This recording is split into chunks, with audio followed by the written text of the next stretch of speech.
When history remembers Victor Hugo, it remembers a towering literary genius, the mind behind Les Misérables, a fierce political voice and a national hero of France. But behind the untouchable public legacy existed a private life so vast and so complicated, it requires its own historical record. Victor Hugo was a man of deep, almost unfathomable passions, and those passions were thoroughly documented. To understand the reality of his daily life, we have to look past his official household. Hugo was married to his wife, Adele, for 46 years. Alongside his marriage, he maintained a famous lifelong relationship with a woman named Juliette Drouet. Juliette essentially dedicated her entire existence to him, living nearby and serving as his unofficial secretary and constant companion. For most men of the era, a wife and a high-profile mistress would be considered a full, scandalous life. For Victor Hugo, it was barely the beginning.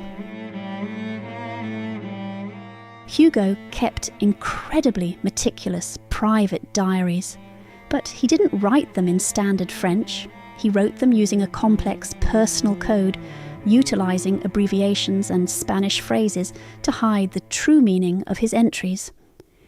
When historians finally decoded these journals, they uncovered the sheer scale of his romantic life. He wasn't just having occasional affairs. During one specific 2-year period, his coded diaries revealed that he had engaged with over 200 different women. Over the course of his life, it is estimated he had well over 300 lovers. He was a daily, legendary patron of the Parisian red light districts.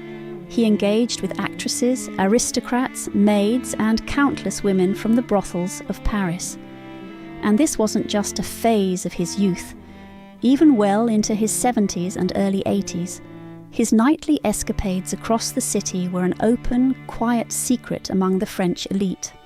His stamina and his daily habits simply never slowed down. In May of 1885, Victor Hugo died at the age of 83. His passing was a monumental event. The entire country of France ground to a halt. Over 2 million people poured into the streets of Paris to attend his funeral procession. It remains one of the largest mass gatherings in human history. But amidst the grand state funeral, the political speeches and the national mourning, there was a very different, deeply personal tribute unfolding in the shadows of the city. On the day Victor Hugo was laid to rest, the brothels of Paris went dark. The women of the city tied black ribbons around their red lanterns, and for an entire day, the red light district closed its doors to the public.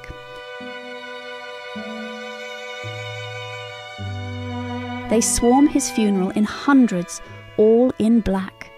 It was a silent, unprecedented act of respect. The entire nation was mourning their greatest writer. But the women of the Parisian night were mourning a man who had simply been a fixture in their lives for decades.